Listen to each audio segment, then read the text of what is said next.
ఇదిగో పూలు పళ్లతో ఉన్న పళ్ళెంతో వస్తున్న వీరంతా ఇస్రో శాస్త్రవేత్తలు.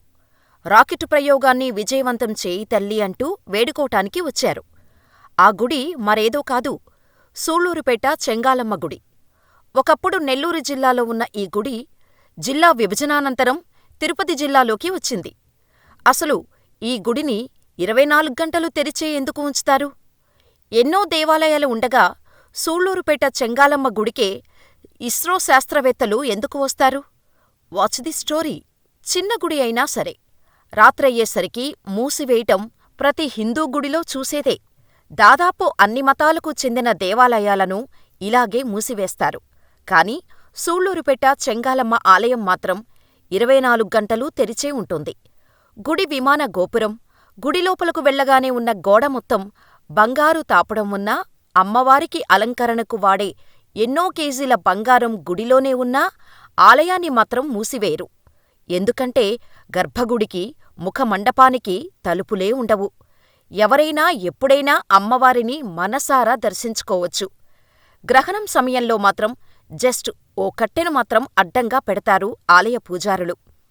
ఇక్కడ చెప్పుకోవాల్సిన మరో ముఖ్యమైన విషయమేంటంటే, ఇక్కడ పూజారులుగా పరిచయం చేసేవాళ్ళు బ్రాహ్మణులు కాదు, బలిజ కుటుంబానికి చెందినవారే ఆలయ పూజారులుగా ఉంటారు.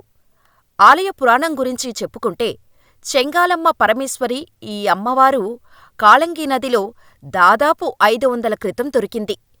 అంతకుముందు ఎన్ని సంవత్సరాల నుంచి అమ్మవారు కాళంగి నదిలో ఉన్నారో ఎవరికీ తెలియదు. నా భక్తులకు నా అవసరం ఉంది అనుకుందో ఏమో ఆ జగన్మాత, కరుణించి భక్తుల కంటపడింది.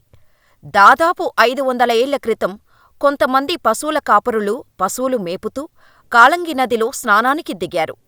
అలా నదిలో స్నానం చేస్తున్న వారిలో ఒక పశువుల కాపరి నీటి సుడిగుండాల్లో చిక్కుకున్నాడు. ఆ సుడిగుండాలను చూసి భయపడిన మిగిలిన కాపరులు ఎవరూ కూడా కాపాడే ప్రయత్నం చేయలేదు. ప్రాణం పోయినట్టే అని అనుకున్న పశువుల కాపరి మిగిలినవారు భగవంతుడిని రక్షించమని వేడుకున్నారట. వెంటనే సుడిగుండంలో చిక్కుకున్న కుర్రాడికి ఏదో బండరాయి తగిలింది. భగవంతుడా అనుకుంటూ ఆ పశువుల కాపరి బండరాయిని గట్టిగా పట్టుకున్నాడు. దీంతో చెంగాలమ్మవారి విగ్రహం, కుర్రాడు ఒక్కసారిగా వచ్చి ఒడ్డున పడ్డారు. కాని ఆ కాపరి స్పృహలో లేడు. చుట్టూ ఉన్నవారు అమ్మవారి విగ్రహం చూసి షాకులో ఉండిపోయారు. ఇంతలో సుడిగుండంలో చిక్కుకున్న కాపరికి మెలకువ వచ్చింది.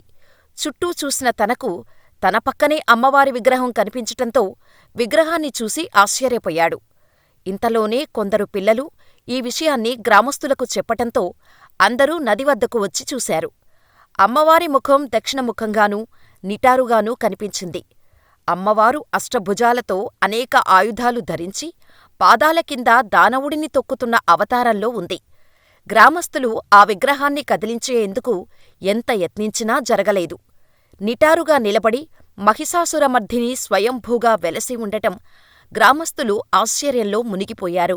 అదే రోజు రాత్రి గ్రామ పెద్దకు కలలో కనిపిడిన అమ్మవారు తాను అక్కడే ఉండాలని అనుకుంటున్నా అని చెప్పటంతో చిన్న ఆలయాన్ని నిర్మించారు. అసుర సంహారిణి అయిన శాంతిమూర్తిగా కొలువు తీరటం వల్ల తెన్కాశీ అంటే దక్షిణ కాశీ అని పిలిచేవారు. కాలక్రమంలో అదే చెంగాలిగా, చెంగాలిపేటగా పిలవబడి ఆంగ్లేయుల పాలనలో సూళ్ళూరుపేటగా మారిందంటారు. ఊరి పేరు వెనుక మరొక కారణం కూడా చెబుతారు. 7 సంవత్సరాలకొకసారి జరిగే ఆలయ బ్రహ్మోత్సవాల సందర్భంగా దేవాలయం వద్ద సుడిమాను తిప్పటం ఒక ఆచారంగా వస్తోంది. అదే సూళ్ళూరుపేటగా రూపాంతరం చెందినదని అంటారు. అమ్మవారు గర్భాలయంలో సర్వాలంకరణ భూషితగా శ్రీ చెంగాలమ్మ పరమేశ్వరి కొలువై ఉంటారు. ఈ ఆలయం నిర్మించిన దగ్గర నుండి బలిజ కులస్తులే పూజాధికాలు నిర్వర్తిస్తున్నారు. రోజంతా భక్తుల సందర్శనార్థం తెరిచి ఉండే ఈ ఆలయానికి ఎలాంటి తలుపులూ ఉండవు. దీని వెనుక ఓ పెద్ద కథే ఉంది. చాలా సంవత్సరాల క్రితం ఒక దొంగ ఆలయంలోకి రావటంతో అప్పుడు ఆలయ నిర్వాహకులు తలుపులు చేయించారట. కాని అమ్మవారు స్వప్నంలో నాకు నా భక్తులకు మధ్య ఎలాంటి అడ్డూ ఉండకూడదు అని తెలపటంతో వాటిని ప్రాంగణంలో ఒకచోట ఉంచారట. అలా ఉంచిన తలుపులు ఎండిపోయి చెక్కబడిన కలప నుండి ఆశ్చర్యకరంగా మద్దిమొక్క మొలచి పెద్ద వృక్షంగా ఎదిగింది. ఇది శ్రీ చెంగాలమ్మ మహత్యం అని అంటారు. శ్రీహరికోట అంతరిక్ష కేంద్రం సూళ్లూరుపేటలోనే ఉంది. ఇస్రో ఏ ప్రయోగాన్ని చేపట్టినా ముందు చెంగాలమ్మ ఆలయాన్ని సందర్శించే ఆనవాయితీ దశాబ్దాల కాలం నుంచి వస్తోంది. అంతరిక్ష ప్రయోగాలు విజయవంతం కావాలని ఇస్రో చైర్మన్తో పాటు మరికొందరు అధికారులు ఈ ఆలయంలో ప్రత్యేక ప్రార్థనలు నిర్వహిస్తారు. ప్రయోగం చేపట్టే ముందు కొన్నిసార్లు రాకెట్టు నమూనాతో పూజలు కూడా చేస్తారు. చెంగాలమ్మ ఆలయంలో పూజలు నిర్వహించిన తర్వాతే రాకెట్టు ప్రయోగాలు చేపట్టడం ఇస్రోకు ఒక సెంటిమెంటుగా వస్తోంది. దేవుడు, దెయ్యం లేరు అని చెప్పే సైంటిస్టులే ఇలా వచ్చి పూజలు చేస్తున్నారంటే అదంతా అమ్మవారి గొప్పతనం అని అంటారు. మరి మీరేమనుకుంటున్నారో మాకు కామెంట్ చెయ్యండి.